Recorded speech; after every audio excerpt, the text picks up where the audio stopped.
Yo, YouTube, well, welcome back to another video. Um, so I'm like, in my recent video, I just reacted to the 2K24 trailer, NBA 2K24 official trailer of how the gameplay is gonna be looking like when the game comes out. But I'm gonna be reacting to the to like what what Mike Wayne had to say about the 2K24. By the way, I'm watching this on over. We have hold up. I watch it on Joe Knows. Like he's actually good at like breaking down of how do we the stuff is gonna be inside the game when the game comes out. Like I've been watching his videos sometimes. Yeah, so like we're gonna just see what Mike Wayne had to say. the Pro Play gameplay trailer. We also have some exclusive interviews with Mike Wang where he talks about gameplay changes and what to look for going into NBA 2K24. So drop a like on the video and let's start off with the new Pro Play gameplay features. So what is Pro Play and how is it supposed to change 2K? So Pro Play is essentially they are taking animations straight from the real games that these players are playing. So in hopes that it makes the game look more realistic, but also it should be able to add in a lot of new animations, and I hope that transfers over to the park for us park players. Oh, I didn't even recognize that. After Curry shoots In the a three, lot like, of new animations, and I hope that transfers I really didn't recognize that. Like, look at this. over to the park. I didn't even recognize that when I was reacting to the trailer of it. Like Curry, he just shoots the three, just turns around, he knows that it's just playing in. Us park players, bad. but it should add authenticity, especially to, you know, Steph Curry, Kevin Durant, all these NBA players that you're watching in the trailer right now. It should make their animations more real. Now, what's the difference between mocap and pro play? Essentially, mocap is when they bring someone in and they do, basically, they record animations in a controlled environment, as opposed to pro play where they're recording these animations straight out of the game. You know what I mean? It's like you're shooting around in your driveway or you're playing in an NBA game. There's a big difference in the intensity and just the way the moves look and all those little details. So it should add a level of realism to 2K that we haven't seen before. Now, they did this in FIFA, I believe. I don't know if it's this year or the year prior. And essentially, you know, they were recording things like sprint animations, and they used to have, like, I don't know, let's say 10 or 20 sprint animations for star players.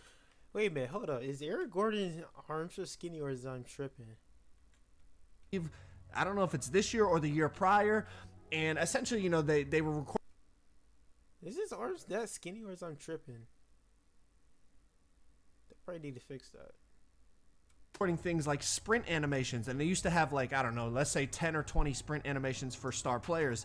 Then they went to 1,200 different sprinting animations for every player out there because they could record it from the game itself. They didn't have to bring these guys in to mocap it. They could record it while they were actually playing in the game. Now, as I mentioned, I really hope these animations are able to transfer over to the park and the rec and pro-am, because I just feel like at times, yes, there's a lot of animations in the game, but some are just so much better than others that everyone ends up using relatively the same animations depending on the height of your build, and there's just not many things to choose from to not lose that competitive advantage. Hopefully with Pro Play, we get a bunch of animations that are all usable, and it just adds a level of variety and diversity, not only for casual players, but for competitive players as well. And I mean, looking at these clips, when you put them side by side with, you know, the real clips, it does look really nice. Now, how does that transfer over to online gameplay? We'll have to wait and see. But adding in Pro Play to NBA 2K24 looks like we're moving in the right direction. But let's move on. Mike Wang talked about dribbling. Let's check this interview out. Shooting has been customized and improved for all various modes, difficulties, and player skill levels. But in order to get high percentage shots, you need to know how to create separation off the dribble. One of my favorite elements in NBA 2K24 is the dribble breakdowns. Each player has two versions.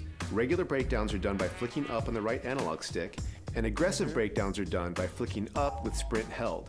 This will initiate a sequence of signature size-up moves that you can use to create separation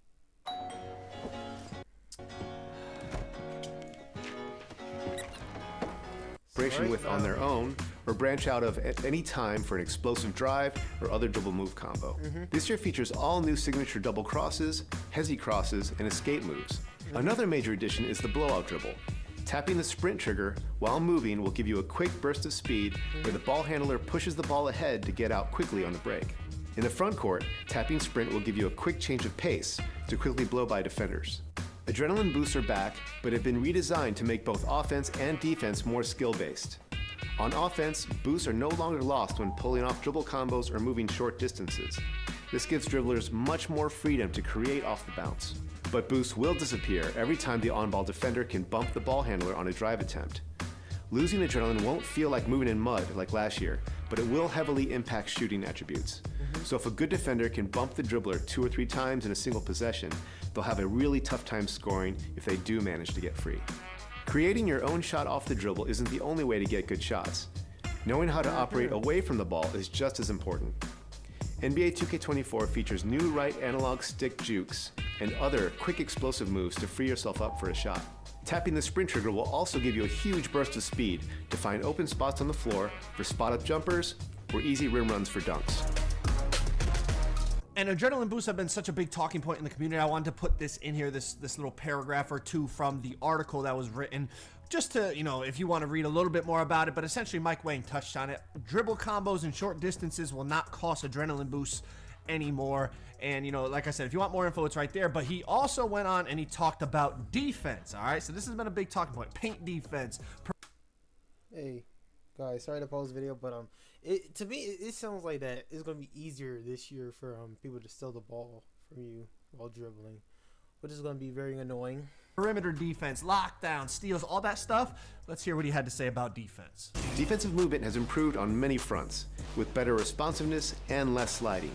This helps defenders get where they need to be, and with the improved body-up system, ball handlers will have a tough time getting free against great defenders. The improved contact can also be felt in the paint. Big defensive anchors will have a much easier time putting a body on shooters at the rim and forcing tough shots. Directional steals are also back. You need to reach with the correct hand closest to the ball and avoid reaching across the body to maximize success and avoid foul calls. You can also use directional steals to play passing lanes by flicking the right stick in the correct direction to get your hand in the way and deflect the pass. And when it comes to contesting shots, it's important to be patient and wait for the correct time to jump. If you're behind the shooter, jumping too early, biting on fakes, or closing out late, you'll quickly find yourself racking up fouls and giving up and-one opportunities. Everything about offense, defense, and coaching has been streamlined to make NBA 2K24 more enjoyable for all. And within the article, here's a quick little summary of the defensive stuff, you know, the directional steals they talk about. Also talk about, you know, the defensive movement has been improved, the bumps, all that stuff. So if you want to read a little bit more, it's on the screen here. But I want to keep it moving. He then wanted to talk about shooting, dunking, layups, layup timing, shooting timing, your shot release, the new shot release system. Let's check out what he had to say. Players who play on Hall of Fame or comp online games will be playing with green or miss shot timing for the ultimate challenge. But team control modes will see more forgiving shot timing, so you won't have to memorize every single player's release to the exact frame to find success. The shot timing release time setting from NBA 2K23 has been converted to a new setting called Shot Timing Visual Cue. Now you can set your desired release point based on whatever animation cue works best for you. This makes it much easier to play with players and teams you're not as familiar with.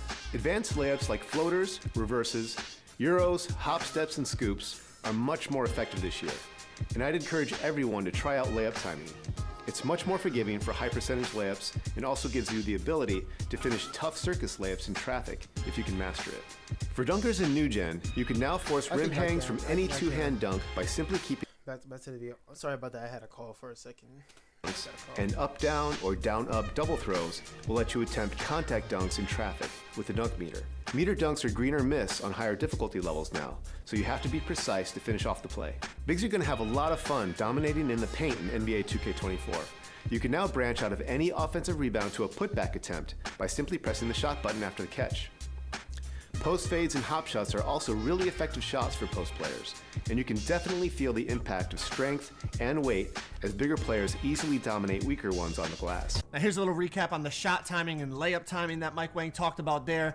We also have a little snippet where they talk about takeover and the new takeover system. It's completely different than any past 2K. So let's check that out, and then I'll give my overall thoughts on the news that we got today. Takeover returns to NBA 2K24, but with a different spin. Instead of assigning a takeover ability as part of the build process, now you can choose a category of attributes to boost on the fly. When you fill up the takeover meter, you can choose between finishing, shooting, playmaking, defense rebounding, or physicals. If you delay your takeover and fill up double takeover, you can choose 2 different categories of ratings to boost, making you a true threat on both ends of the floor. So in regards to the new takeover system, what I really would have liked is, depending on how you're playing, that's the takeover you get. Like if you're grabbing a ton of rebounds, you get rebounding take. If you're dunking the ball all over the place, you get slashing take. I don't like how people can just dunk, and then unlock sharp take. And I know, like, I've done that in the past. We've all done that because it's a thing in the game you can take advantage of.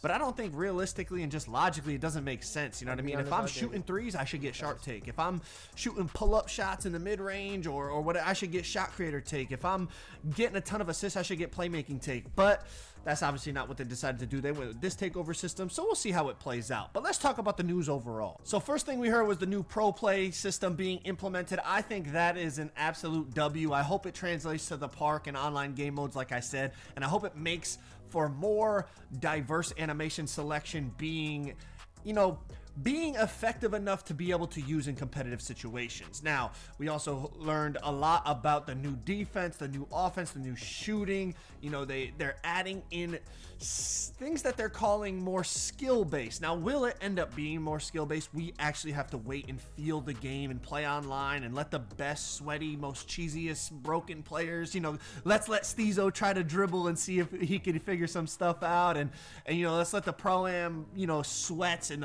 the professional 2K League players get in there and see what's going on. But once we actually feel the game and whatnot, then we'll actually see if it is more skill-based. But that seems to be the theme of what they're trying to do.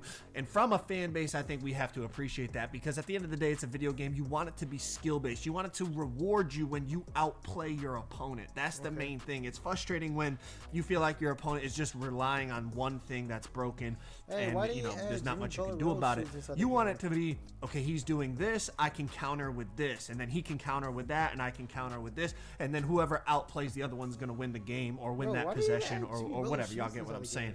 So hopefully the whole skill-based thing is actually going to pan out in the future. But overall, NBA 2K24 for the first, like, the real first news that we've gotten, it's looking pretty good, man. Let me know what y'all think. Drop a like on the video. I'll catch you on the next one. Peace. You're hovering. Wow.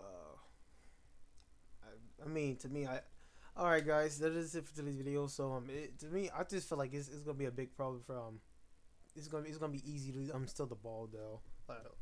If you play, I feel like if you play like great defense, it's gonna be easy to steal the ball though. Like I feel like that's gonna be a very big problem.